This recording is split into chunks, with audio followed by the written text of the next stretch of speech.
Okay, welcome to another episode of Future Important People. We're here with the Nash Brothers, a couple of them at least. Joe, Tristan, and Phil. Yeah. We're glad to have you on. How about you each tell us a little bit about yourself? Well, me, Joe Nash of the Nash Brothers. I am the rhythm guitar and lead vocal, and a little bit about me. Well, I coin collect. Awesome. A little fun fact. And yeah, it's pretty awesome. I just got 3 new Mercury dimes from 1916 all the way up to 45. So. Sweet. So those are like 90% silver? Yeah, Okay. they're silver. And man, I like playing myself a little PS4. Definitely, I'm a gamer all the way. Outside of music, so yeah. Cool. I wonder if we've shot each other online and don't even know it. It depends on the game. Maybe we have to. And I am Tristan Nash from the Nash Brothers. I am bassist and vocals, and I don't really know. I It's like actually a fishing. cheerleader too, if you didn't know. I'm like a Garth Brooks on stage. I like fishing,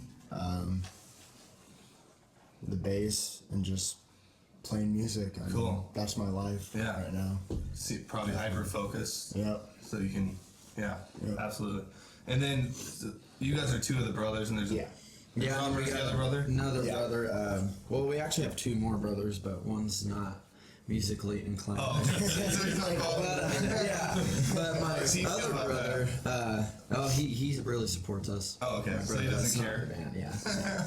But my other brother, Lloyd, he's the drummer, and yeah, he's not here, but he's pretty cool. He's the older brother. I'm the middle child, and then Tristan's the baby. So Yeah. And it feels like the godfather. Or Yeah. Phil's the Yeah. grandfather. I'm the old guy in the band. We kidnapped him. Yeah. Good. I think he kidnapped us. I call myself an honorary Nash brother. Introed in. No, I'm just a professional musician that's been doing this since childhood. I'm a native Oregonian, but I spent most of my life in the South, down around Texas, playing music. I got the opportunity to open for some of the greatest musicians in country music history, and did my bit on the tour bus. The tour bus is not as glamorous as you think. Mainly, it's just a bunch of guys and the whole thing smells like feet. And after days on the road, you're ready to kill each other. So bands that stick together, man, I don't know how they do it, but I guess reaching my age, I decided to come home. I kind of gave up playing music in on the higher levels, but then I realized I had all this hard-won, information and material that I worked so hard to obtain down through the years. You know how the music business works, the right and the wrong way to do things. And so I kind of looked for somebody to pass that on to. My own kids are not really musical, and they have other pursuits. And I ran across these 3 guys, and I got to give hats off to their dad, because Yeah, these are some of the definitely. 3 of the best young men I've ever ran across. Well, thank you. These guys, their dad did something right. They're loyal to each other. They're hardworking, and they're really focused on what they're doing. And they had a desire, so I decided to take everything I know about the music business and kind of throw it their way. So Awesome. I'm guiding them from everything from the basics of music to the business and promotion and PR and all that fun stuff. So Right now, what do you guys have planned? So right now, obviously recording. Recording, and that's being finished up right now, and then after that we're kind of debating, because it's not technically an album, but it is something that is representing us, and so we're gonna throw maybe a little party for the little EP / mini Cool. album, and that's our plan right now, and just doing the grind. working on photographs. We're Yeah. going to take some really nice Taking band photographs, photos. yeah. And the next step is getting the right videographer. We're gonna do a music video for these 4 songs. So how long when did you guys meet? I've been with the band about 9 months. Yeah. 9 months, okay. Yeah. And then the brothers, we all started out with playing metal, like Avenged Sevenfold Cool. and Metallica, and started out that way, and we kind of learned that that's not our roots, and it kind of brought us back to country, and we've been playing together for 2 years professionally, I guess you could say, for a year and a half, or about 2 years, and then we met these guys, and Kenny Hines is our lead guitarist and backing vocals, and He's pretty freaking awesome. He's been with us for about a year. And we got Phil on keyboards and everything else, and our mothers on the keyboards. Yeah, I do a lot of stuff with the keyboard. I play the fiddle and the banjo on the keyboard. That's crazy. I have an advantage because I do play 5-string banjo, but who wants to carry an extra instrument around when I can pull it from the keyboard? Exactly. Especially something delicate like a banjo. Right. And expensive. Yeah, and I could never play fiddle, but I played in bands with fiddlers, full-time fiddlers. I played 9-piece country on big stages in Texas, and when you got a full-time fiddler and you're standing right next to him, it soaks in. So I think I'm able to do that because I just have that fiddle music in my head. I know what a fiddle can and cannot do, and I stay within those parameters. I don't think like a piano player in that moment. I become a fiddler. I think that's key about doing it too. Yeah, Is even though you're have a on a split different personality. element and instrument, you got to think like you're playing the actual thing. right. Yeah. And I don't think it's any different than keyboards, pianos that sound like vibraphones or they sound like bells. I mean, it's not a vibraphone or a bell. It's not a string orchestra, even though it sounds like it. Same logic, but when you take it to a solo instrument, it gets a little more intense and transparent. So you got to be very good at it. Now there's these electric drum sets that are insane. You can like EQ the sound in 2 speakers, and it actually, dude, it sounds almost identical to a real drum set. It's crazy. Yeah. I still don't believe in it necessarily. Yeah. I like the real thing, but it's crazy. You can just afford a full-time duplicate fiddler. anything. If they had some good ones, up here in the Northwest, then we probably would run with a fiddler. But until then, I'll cover all of it. I did like playing 9-piece country in Texas because I didn't have to do any of that. All I had to do was just play piano. It's piano all night long or organ. But this keeps me hopping because I'll switch 4 or 5 times during a single song back and forth to fill in spaces And harmonica. I also play actual real harmonica because those are fit in your pocket. So. So do you guys do a lot of live shows around Portland area? Oh yeah. We play every weekend. The only reason why we had these 2 weekends off is finishing up recording and had a little time Cool, you off could after come in, just so that's solid. perfect. Yeah, yeah, but man, we just been doing the grind and playing shows, and I think that's Our the biggest summer thing. schedule's crazy. Yeah. So where do you do shows consistently at the same spots, or you bounce around a lot? When it comes to playing bar shows, yeah, but we have a new booking agency, TEI, that is booking us for fair shows and stuff, and they're doing a pretty good job. We're so playing hats Oregon off to them. Jamboree, so that's a big Yeah, deal. Oregon Jamboree. We're playing alongside with Jesse Lee Band, which are a really good local band also. Do you guys have any music out yet? Sorry? Is there any music out there yet? Like recorded music? No, this is our Yeah. So this our is baby. debut. Awesome. Yeah, this is Really our cool. first, yeah. Awesome, yeah.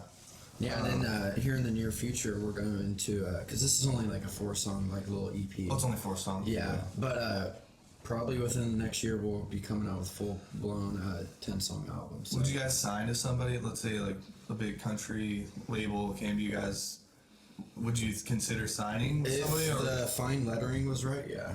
Yeah, obviously. Here's my opinion of, and there's the old guy's opinion, and I have sat across the desk from major labels and negotiated record contracts before, and I think for young bands, getting signed to a major label can actually be a bad thing, unless they want to make you a priority. Major labels have so many artists, and you'll get signed, your music will get shelved, and no one will promote it, and you're really not allowed to promote it yourself when you're signed with a major label.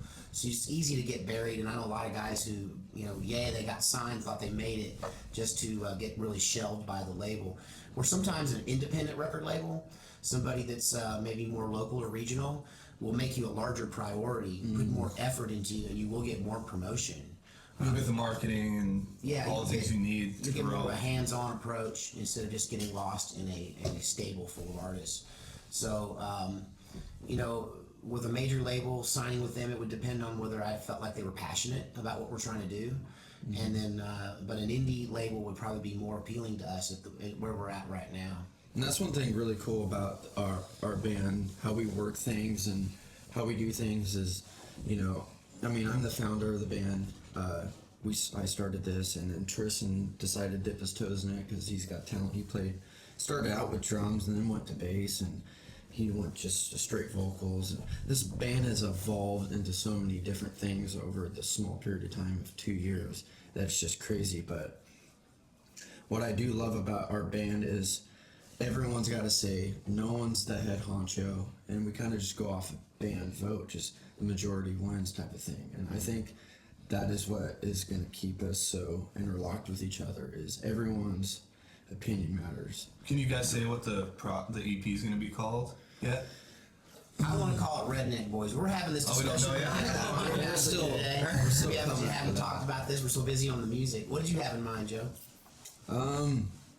You know, I was thinking we have 4 songs on the mini album, whatever you want to call it. Right now we got Soldier Tribute, we got I Wish You Were Here, which is our ballad on the album. Then we got American Ways and Living for Tonight. And I think when we come out with our full-blown album, I'd like it to be called probably American Ways. I think that's a really good Because, one. I mean... Actually, that's my second choice. Really? I just like Redneck Boys because, that's what we kind of are. Yes, that is true. Beard, but, long hair, fish. I mean, I just like it because, we, the way we wrote and we kind of just, that's what it's all writing's all about, is just based off of life events. Yeah. And just our American ways of living. So is that kind of like the message of your music? You maybe want to talk a little more about that. Like you talk a lot about like American pride and. Well, it's not even necessarily American pride. It's just the way we live. I guess it is. It's a broad statement, but like I Wish You Were Here. Literally, my dog passed away, and we had him. Oh no, you're not going to tell the dog story. I've told you other times. Don't tell the dog story. I'm gonna tell it. I have to. I'll grab you someday. Give me some tissues. So our black lab we had for 9 years, he ended up passing away, and it was pretty hard. It's like losing a brother. But I wanted to write a song dedicated to him, and that ended up being I Wish You Were Here. That's on our EP coming out. It's kind of ironic though, because it really comes across as a true kind of. I find it interesting how he blames God for the loss in the beginning of the song, and by the end, he kind of realizes that this stuff happens. Yeah. Life and death is a natural thing, and it's the circle of life, and he's kind of coming to terms with that. And that's the thing is, when it comes to writing music, sometimes you can't write it directly on how it happened in your life. So that's like, you write about a dog, not everyone could relate to that, so we wrote it as a loved one rather than a dog. So, And I've talked to people that have listened to the song that also can see that any kind of loss, even a breakup, the same emotions and loss and grief it's really kind of a bit about grief. Yeah. Wrapped up in a pretty candy poppy kind of ballad. Yeah.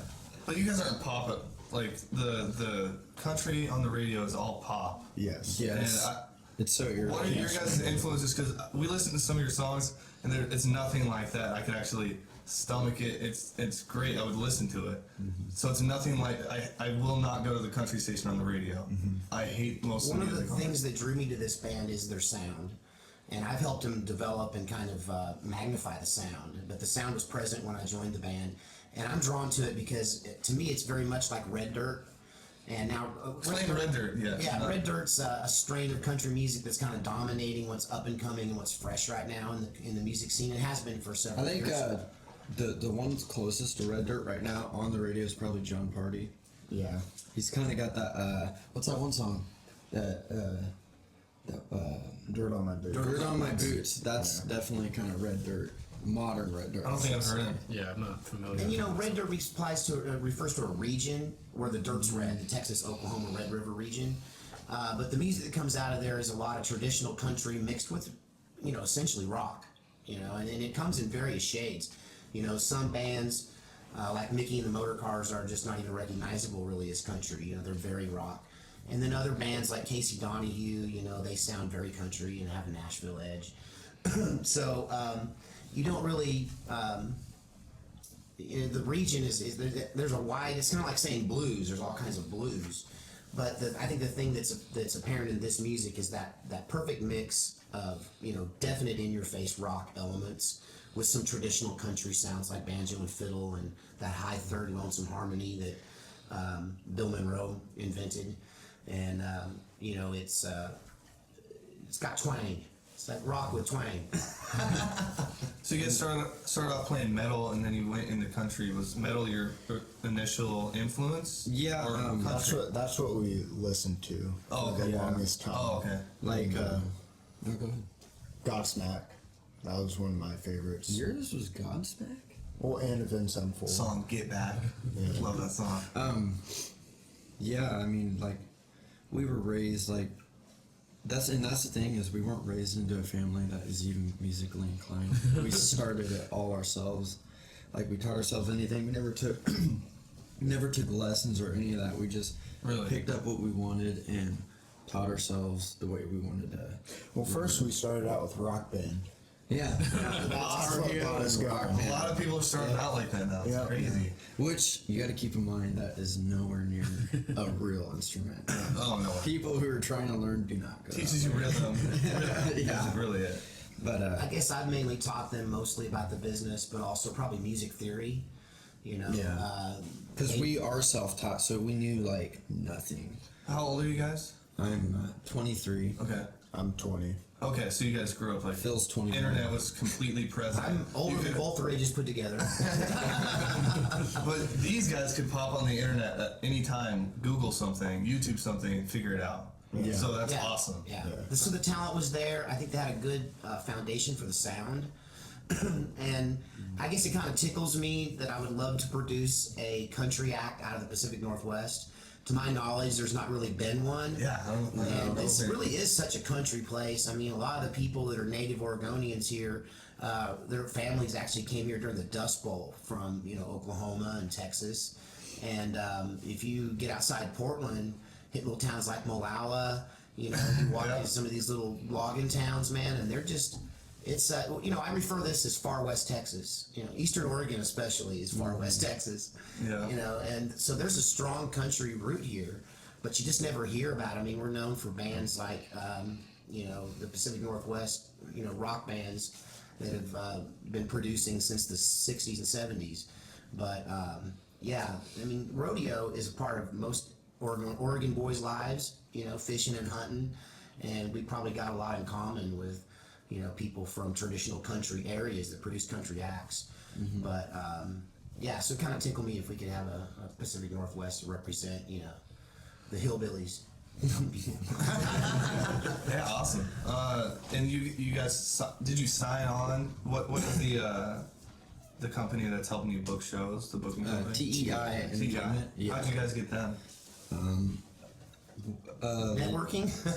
Well, a local band, country local Jesse band, Lee. Jesse Lee Band, which hats off to them. They're one of my favorites, definitely. But they hooked us up. They kind of just gave the word in, and they kind of peeked around the corner, looked at us, and picked us up. Did you have to send in an audition video or anything? No, They sent someone out to the show, right? I think Oh, they someone came to came the out show. to our Yeah. show and just were like, yeah, that's quick. Yeah, it's what's great about them is that they're booking us at county fairs and big, festivals. and picking us- California. Yeah, we're getting regional now, so we're booked this summer from California to Seattle. What's the biggest show you got or tour you've done so far? Have you gone on tour? We or haven't anything? done a tour, but I think our biggest turnout, I shouldn't say biggest show because it was a little bar. Pendleton Roundup we played this year at Krabby's Bar, and Was that in it Portland? was mass capacity. It's The in Pendleton Pendleton. Roundup. The Pendleton way out Roundup's the I-84. biggest Pacific Northwest regional rodeo, professional rodeo. It's more than 100-year-old tradition. Yeah. When I was a kid growing up in Hermiston, I mean, the world stopped. They even let you out of school for the Pendleton Roundup. And it's traditionally the time when they go out and get all of the steers and animals that, the livestock that have been out on free range and round them up and count them and brand them and I guess, take them Make feedlots jerky? or whatever. Yeah, make food. And we're gonna be there again this coming year, so that's pretty awesome. Yeah, So what is that? we played there, and we had literally like 800 people in that bar. I'm talking like Jeez. a tiny Yeah, bar, it was and just screaming our name and like. Women were carrying these boys off stage. literally, it was crazy. It was one of my first outings with them, and it's kind of where I kind of just, I don't know, took charge of some of the direction of the band. Because, 4 days, 4 hours a night, that's 16 hours out of town. These guys were camped out. the whole week. In a tent, And 100 degrees. preserving your energy and being able to pull that off so that by Saturday night you're not dead. And then the last really night we hard. ended up playing 7.5 hours. So We did. What? Yeah. Yeah, they offered us more money, and there were some cowboys there that pitched in and pulled us out of our resting and brought us in early, and so we started at probably. How about can you play 7 for o'clock. 7.5 hours? Because you love Especially when you're my age, Just right? did you I play mean- songs over? Did you play covers and? it. Like we got a 4-song set list, and I mean that took cover of pretty much the whole night. But I mean, playing songs over it. You know, the biggest thing about playing on stage is feeding off the crowd.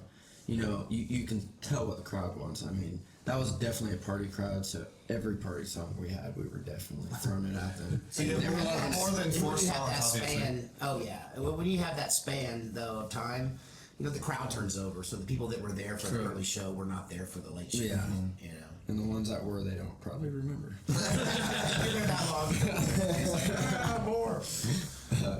But we have a big show coming up late this summer. We're going to be at the Oregon Jamboree in Sweet Home, and you know some of the headlining acts there. Jason Aldean, Eric Little Big Hasley, Town, Little Big Town.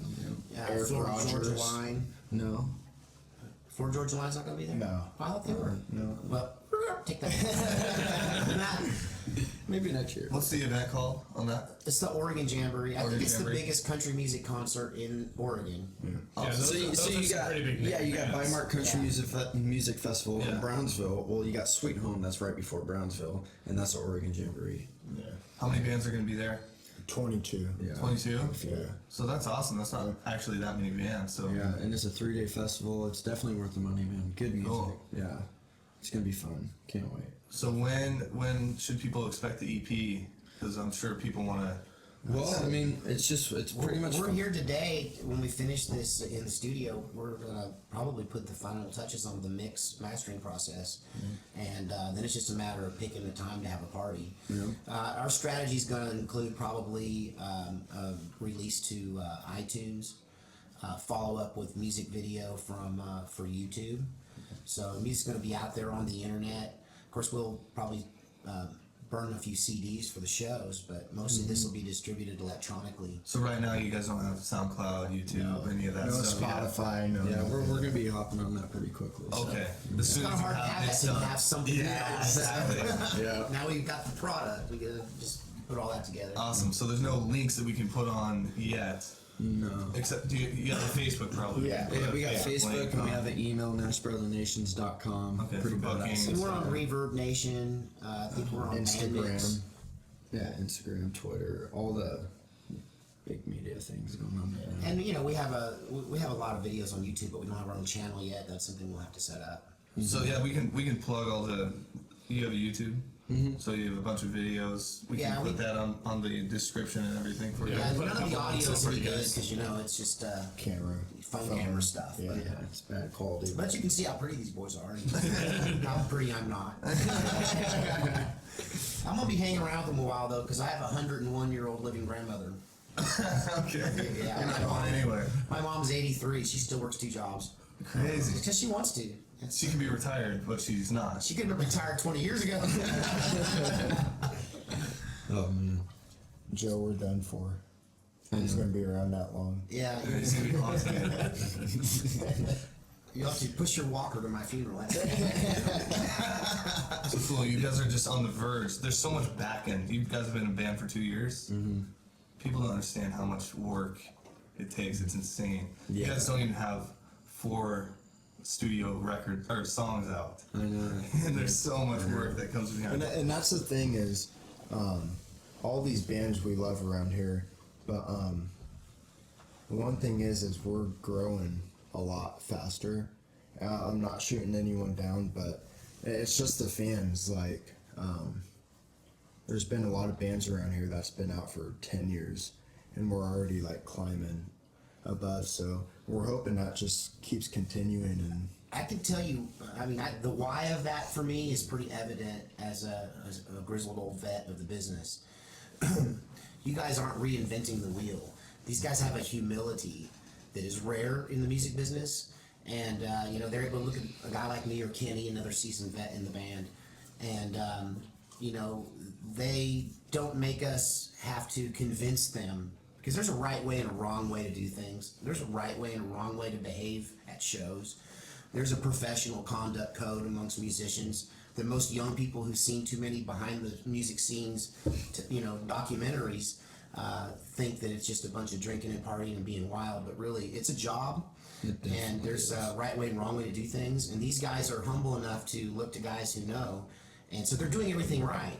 You know, they're doing everything right, they're doing it all in order, and really if they don't succeed, I'll be shocked, because they're doing everything right. So the order of operations is, you think that's the key? Oh, Just yeah. doing everything the right way in order. Okay, so how many millions of people want to be stars, and how many stars are there actually? So that's what a lot of people are doing wrong. They just want in a month they want to be famous. Well, they try to use logic instead of going, I wonder if the people that came before me have anything to say about my logic. You know, I mean, what seems logical to a person with no experience can seem like total folly to someone who's been around the block. I mean, and even marketing yourself wrong could just ruin it. Or, stamping yourself to where when you say Nash Brothers, you picture something. And, I mean, that's a selling point right there. And that's another thing that we get told a lot is, since we're a family band, I mean, that's a seller right there. yeah, it's a seller right there, and people. Brothers don't break up. Exactly. You know? You don't hear of a band. I mean, it can probably happen, but we're not going anywhere because we're brothers. I mean, we're gonna stick. It's one of the reasons I joined, because I knew I was walking into something more stable. Yeah. They're not going to let a little argument over something stupid blow all the hard work we put in, and most other bands will. Most bands don't succeed because they break up, and they break up because they do things the wrong way, and there's frustrations along the way. But yeah, the order in which you do things is very important. Everyone wants to be a star, and you really only get one mistake. You know, there's no second chances because you're lucky to get the first one. Yeah. And Timing the is- opportunity timing is a only big knocks one, too. once, kind of thing. What do you think a big mistake is? You're starting a career, and what's a big mistake that'll kill a career? What's funny is a big mistake is usually accumulation of a whole lot of little mistakes. But I think your attitude, you can quickly get a bad reputation, and you can't get booked in nightclubs. If one nightclub doesn't like you and the other bar owners respect that one club, then they're not even going to look into it or investigate what happened. They're just going to take that person's word for it. And I think So it's stuff like show up on time, don't overuse alcohol, don't say stupid junk from the stage. Keep your political stuff for your home personal Facebook page or whatever. Exactly. People come to party, they didn't come to talk politics. And so I think, just keeping the show must go on kind of entertainment centered, we're here to make you feel good kind of focus in everything you do with an overall business edge is how you succeed. And deviating from that makes for big mistakes. As a band, you have to do your job. There's a time to party later. Yes. Right, exactly. Not to, we have to give the appearance really to the people that we're partying with them, because that's our Exactly. job. We're the cheerleader, we're the party facilitators. But you gotta keep it professional. Yeah. But yeah, we have to maintain it. I mean, you want to keep the crowd into it, but you don't want to get to the point to where they're getting tired of you, And I think we do a pretty good job of that. And I think, honestly, what it really comes down to, I think, everything that Phil said is totally correct and Tristan, but, me personally, if our dreams come true, because we're going all the way with it, there's no plan B for me. I have 2 kids and, I got a life at home, but this is my dream and this is my job, and I want to do it right. Do it. The first time, Awesome. But I think a big thing of it is, along the way, I think in a lot of bands have been ruined from it is getting your head too big. Just because you do a good show or just because you're recognized by a certain someone, that getting your, and what I mean by that is just thinking you're better than anyone else, because when it comes down to it, no one's better than no one. As soon as you get that, it'll kill you, because you cut everyone off. Because with that attitude. then you don't become human to your fans. They can't relate to you, and when they can't do that, they're not gonna have interest. To me, I've known a ton of one-hit wonder bands. I've opened for huge stars whose careers have gone by the wayside for whatever reason, and I've opened up for people that are just starting to get a taste of fame. And I think, the recipe for failure really is that prima donna attitude. When you cop that attitude, it ruins you in the business. That's the recipe. Getting your head too big, as you put it, is really the recipe for failure. That contributes to things like not showing up on time because you don't think you have to. Exactly. You know, oh, I don't have to. I don't have to watch what I drink. I'm the star. People came here to see me. You start to get to thinking that attitude, and then you lose your way, and you don't produce a good show because ultimately you're only as good as your last show and your last record. And if you can't keep that consistency up, you're not going to survive in this business. It's too demanding. And then I say a lot of it, maybe half of it, is the marketing. You have to market the right way to keep your momentum. Yeah, momentum is. You listening there? Yeah, momentum is everything, and that's something that this band has got right now.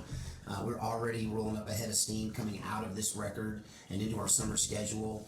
I think we'll be setting ourselves up for probably extensive radio and internet radio airplay by the winter. Me and Lonnie are hoping to help with the landscape. We're trying to build a platform, and as we get bigger, we're hoping our voice and everyone who comes on is We're looking bigger. to the internet because one of our biggest struggles here is that, you know, down in the South, you can get in your van and go from little town to little town to little town and do interviews like this live on the radio in all these radio stations.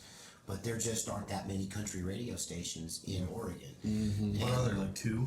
Right? Yeah, right. Yeah, there's 3, but I There's mean, 3? yeah. But one thing I can say is the internet has made this an international game, not just a local game. So I think someone will grab onto our passion of showing another side of Portlandia. You know, the guys that are down with the scraggly beards, neck deep in the water, trying to pull steelhead out with their hands. The other side of it. Yeah, that's awesome. Get a more balanced picture of what Oregon's all about. Yeah.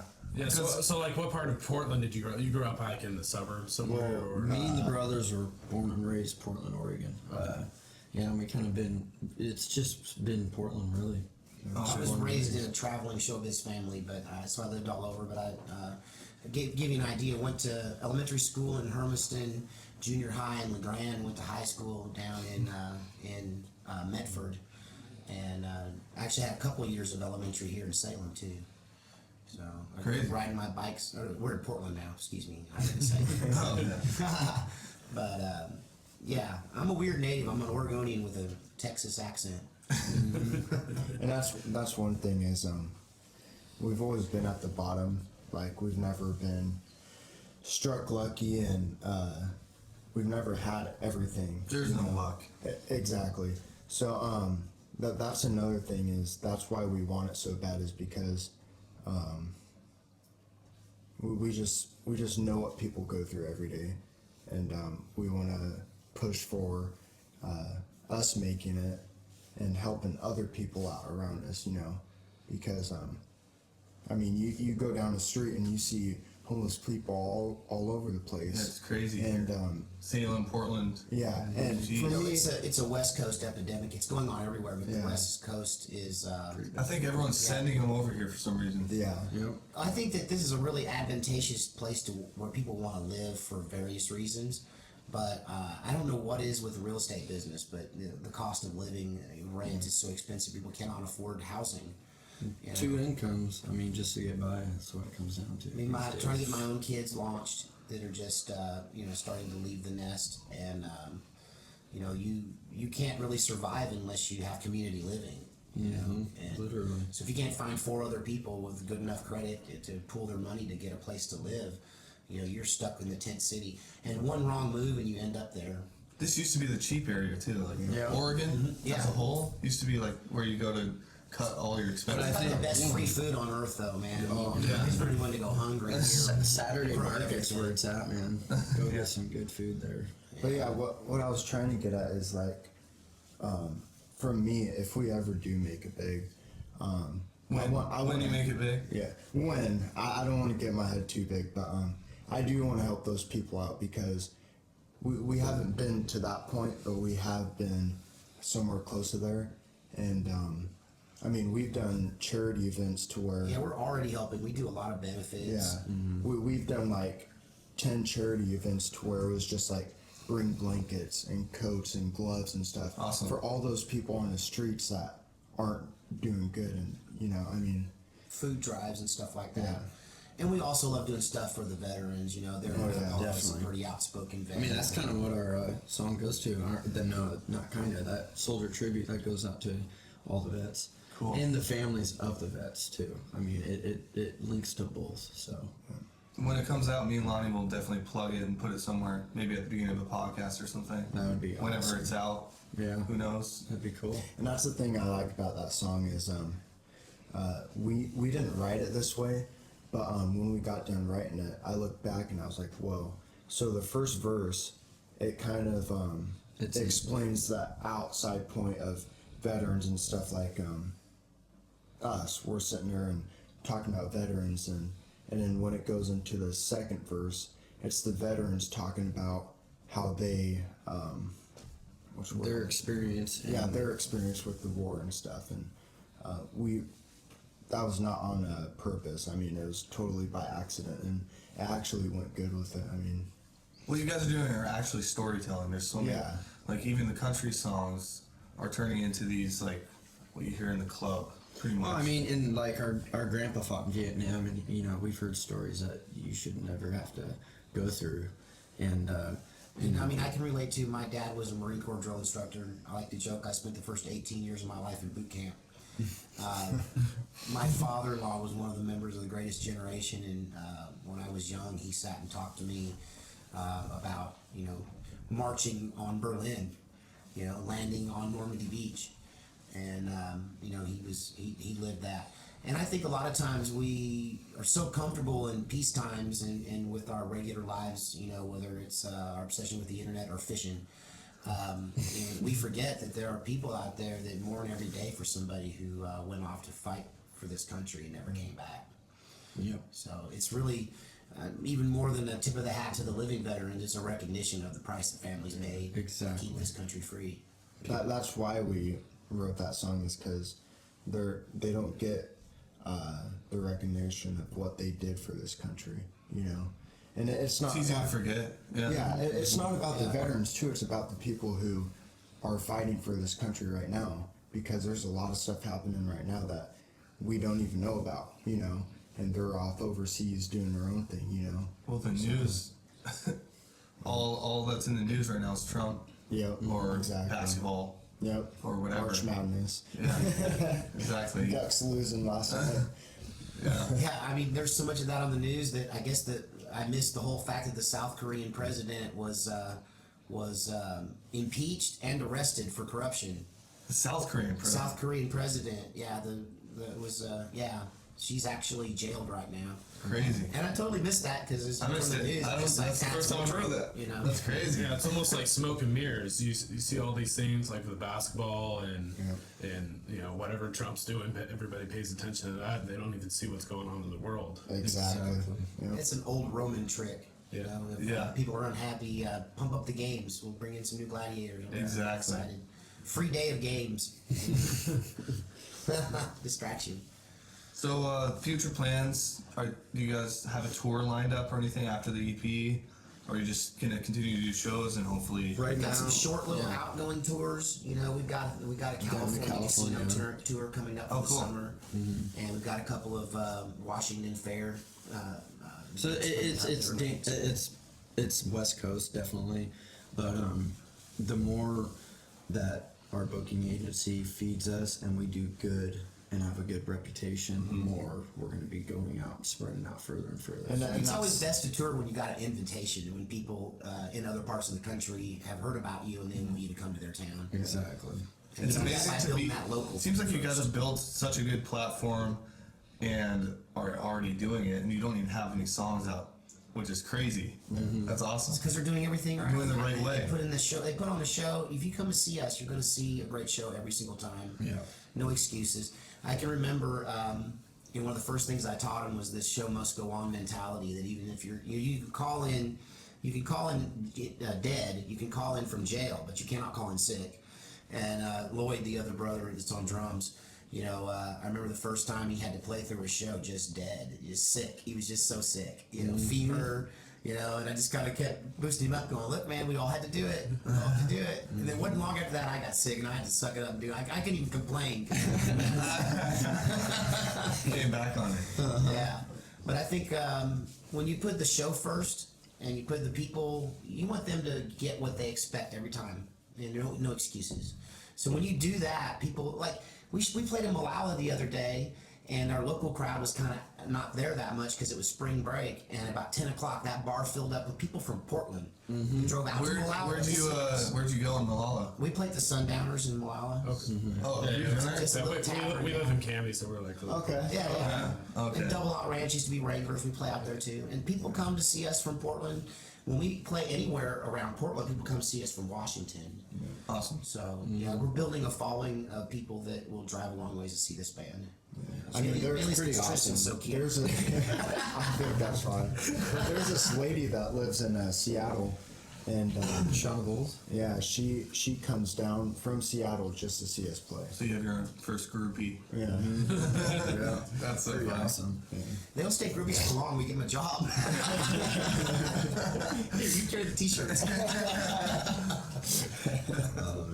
it's true. So there's a lot of bands, like Portland's booming right now. I guarantee there's so many bands out there trying to be the band. What advice do you guys have for anybody who's trying to kind of follow what you're doing? You know, I think the biggest thing is do it because you love it, not because you want it, technically. And when it comes down to it, as much as money's nice, it's not about that. Do it So for you the gotta right really, reasons. really keep it in mind, yeah.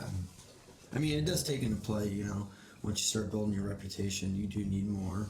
And I mean, we do have a 5-piece band, you know, we gotta at least have gas. Here's get my back and opinion forth. for everyone. This is just news for everyone here. But don't listen to When you me. get Yeah. paid, don't play for free unless it's a benefit. Yeah. You know, in what other business does a guy put $900 worth of gear into a $1,500 car, drive 300 miles to make $50? Yeah. You know, if you play for free, that's what you'll get paid. And so I just solidarity to musicians, you know, don't be afraid to ask to get paid. But like you said, if you don't do it because you love it, you'll leave, you'll quit. Because in the end, that's what keeps you coming back. But if I could give you a piece of advice is this is a job, it's a business, treat it with respect, treat people with respect, and don't let your, don't write checks your butt can't cash. You know, follow through and always do the right thing. What about you, Tristan? I don't know. You guys said it. Yeah, they pretty much covered it. Do it for really. the right reasons. Yeah. I love how he doesn't feel like he has to make something up. Exactly. Yeah. It's exactly like Joe said. I mean, and it all evolves around getting your head big. I mean, we love music. I mean, we've wanted this since we were little kids, and we're now pursuing it finally. And It's actually starting to go somewhere. yeah, and it, Which it's is nice. That's actually the going amazing thing somewhere. about actually doing, rather than talking about You it. see progress. And I mean, I remember looking back as a kid, being at Rock Fest or Country Music Festival, and you're just like, oh Just my gosh, dreaming. I want to be on that stage so bad. And now we get the chance. So now, the people that aren't there yet, just keep pursuing it. I mean, there's nothing going to stop you. Nothing at Hard all. work pays off. That's Yeah. what it comes down Yeah, I to. mean, you guys are all self-taught, right? I mean, that just proves that, you don't have to get formal education as long as you can find a mentor and some resources online. My grizzled old man opinion in the business of people who go out to get music education is not a thing against education. It's just that's the quickest way to not get accepted by real musicians. Honestly, it has a way of corrupting your honesty about music. And you start to do things because that's the way you were taught instead of because So what that's do it they? feels What do you good. think they teach that does that? They teach you that there's rules in music, and really music is art, and there are mechanical rules, but for the most part, the number one rule of music is there are no rules. Yep. And I think that's the biggest thing. They stifle creativity with what they think you should or shouldn't do. And these guys break a lot of musical rules, and rather than going in and re-educating them about what the musical rules are, I listen to it with an objective ear and go, hey, you're making art, and so we're going to make that sound as good as we can. Yeah. I mean, the only it's rule just is like, if it sounds good, play it. Yeah, You know? yeah, that's just it. I mean, that's just like a. I wish you were here. I wrote it in a key that is totally. What was it, Phil? Is it rock or blues or? The chord progression in that. Yeah, I would say that that's definitely like an R&B type of progression. Yeah, and then when I wrote it, I just, like I said, I don't know scales. I don't know nothing. I just know what's right and wrong technically. And like Phil said, Quite often, really it's there what is. keys the songs are in. 'Cause Yeah. I'm not exactly sure. I mean, literally, I had to sit down and actually learn the keys of the songs. I just know how to play them. I didn't know the keys. That's how it all started. Cool thing about your music is it's not just one thing. There's obviously a lot of influence, like outside influence.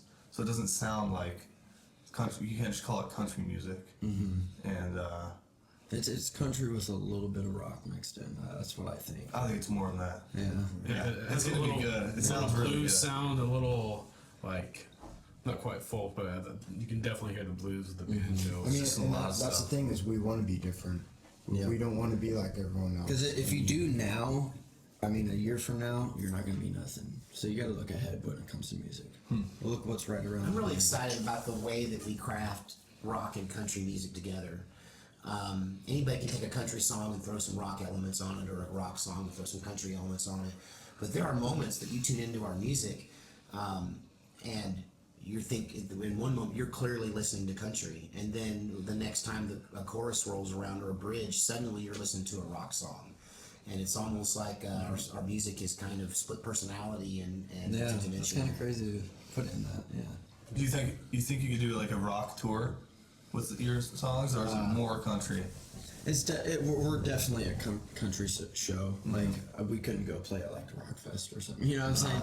Yeah. Like, but I mean, we're definitely known as country. It's just we got that country feel, you know, or country feel, rock feel. So Definitely. And influence. The name of the EP. What were the two names?